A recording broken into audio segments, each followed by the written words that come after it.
Olá, queridos ouvintes. Está começando o programa Jesus por Emmanuel. Estamos estudando o livro Pão Nosso, psicografia de Francisco Cândido Xavier, pelo Espírito Emmanuel. Hoje vamos estudar o capítulo 116, com o tema Ouça-nos. Eu sou Patrícia Rose e farei o estudo com vocês.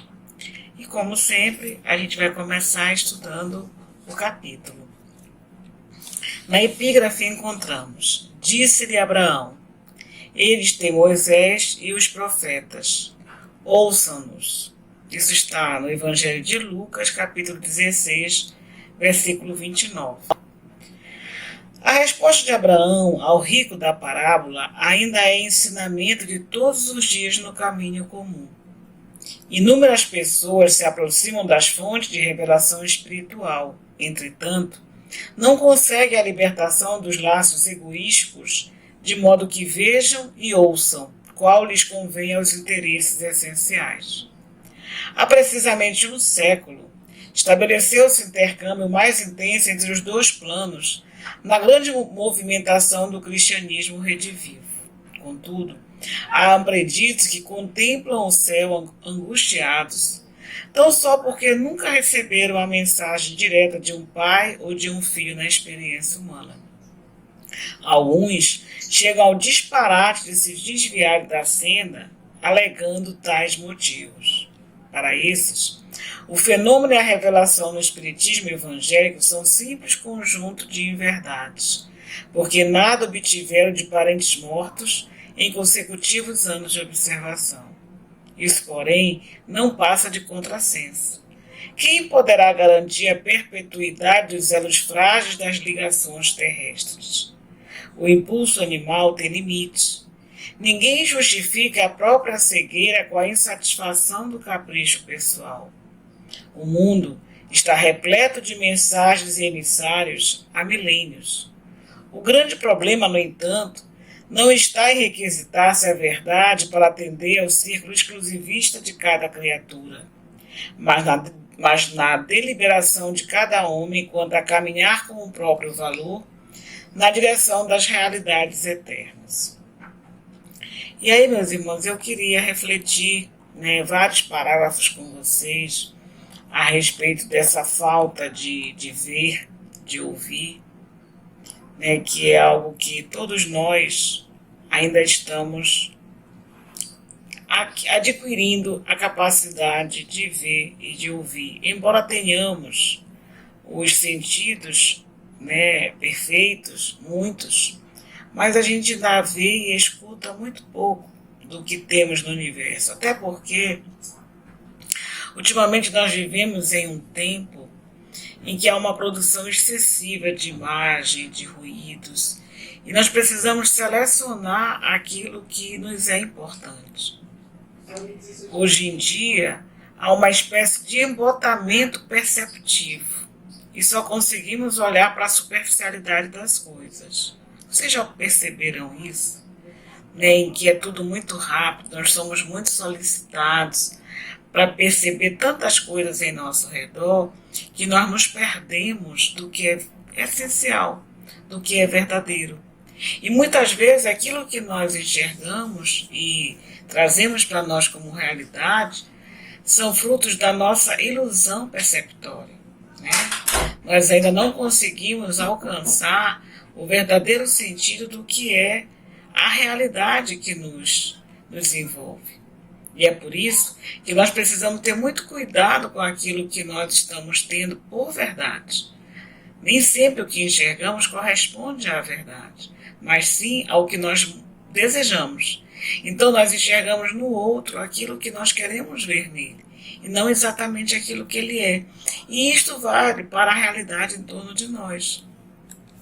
Então há uma diferença entre olhar, ver e enxergar, Eu olho quando mexo mecanicamente os meus olhos. Então eu posso olhar para cima, olhar para baixo, olhar para o lado direito, olhar para o lado esquerdo.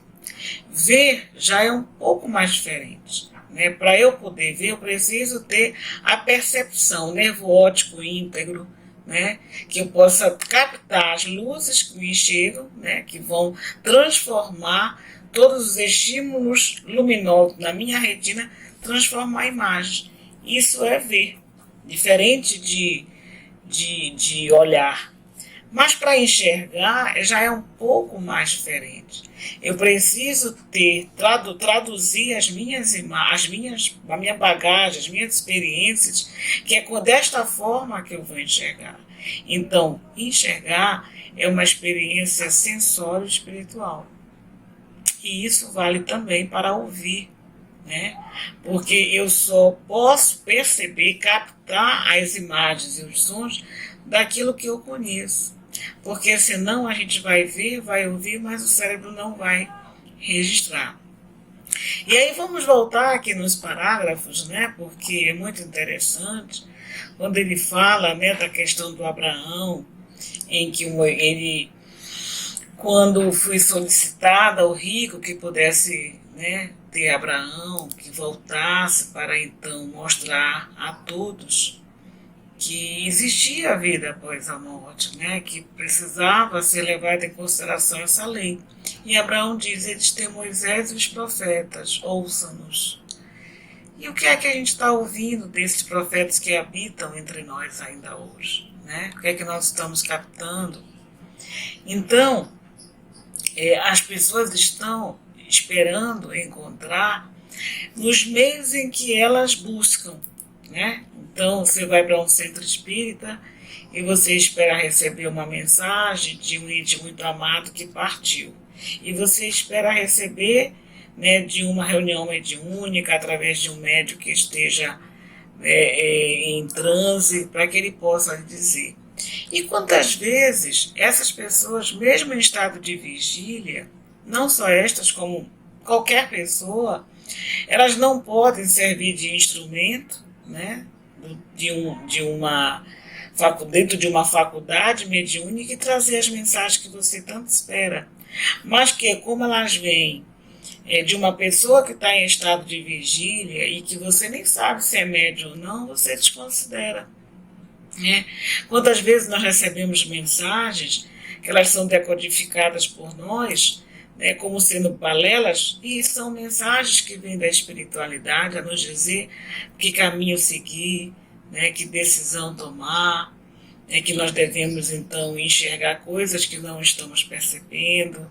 Né, e isso vem pelos nossos filhos, pelos nossos cônjuges, pelas pessoas que habitam conosco, às vezes numa fila de banco, às vezes no outdoor. Essas mensagens chegam para a gente de forma subliminares. E é preciso que a gente tenha olhos de ver, né? Quando a gente escutar algo diferente, que a gente possa entender o que aquilo significa para nós. Então, quando nós estamos muito frustrados porque a gente não recebe aquilo que a gente gostaria, a gente tem que saber se essa frustração não é porque nós estamos embotados em nossas percepções.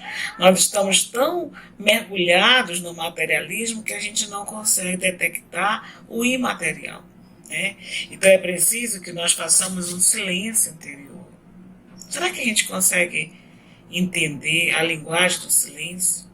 Será que a gente consegue captar o que é que o silêncio quer nos dizer?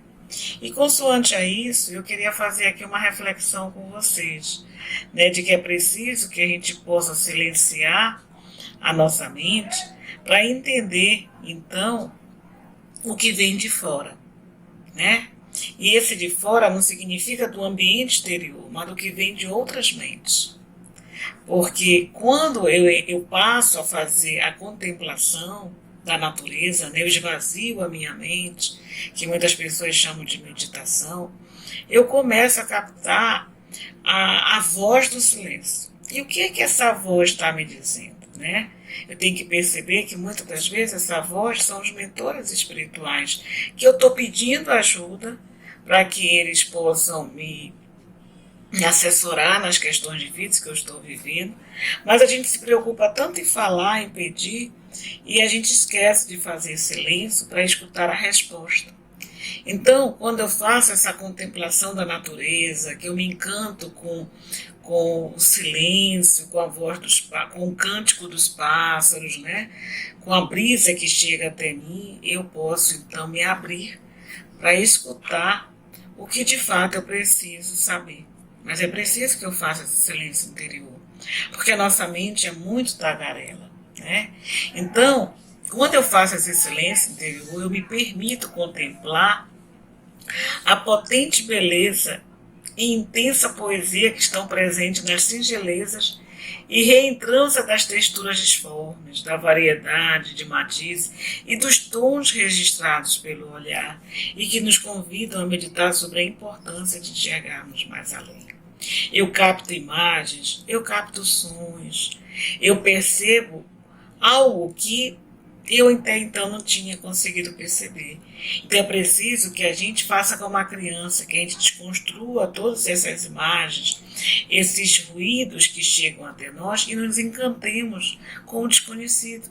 Né? Porque nós estamos tão viciados pelos barulhos que nos cercam que a gente muitas vezes deixa passar importantes mensagens que nos chegam, seja de diversas formas. Por quê? Porque eu estou tão mergulhado nas minhas preocupações, no meu dia a dia, que eu não percebo mais o que chega de uma forma diferente. É preciso que a gente faça como uma criança, que a gente se surpreenda com esse desconhecido. É preciso desaprender a olhar o mundo, para nos libertarmos do olhar distraído e condicionado por tantos estímulos. Nós carecemos urgentemente de olhar por inteiro as coisas ao nosso redor, ver e enxergar o todo, apreciar os detalhes, captar as minúcias que moram em cada coisa e em cada ser. Nos maravilharmos a cada instante com o novo e o inesperado. Enfim, necessitamos reeducar o olhar.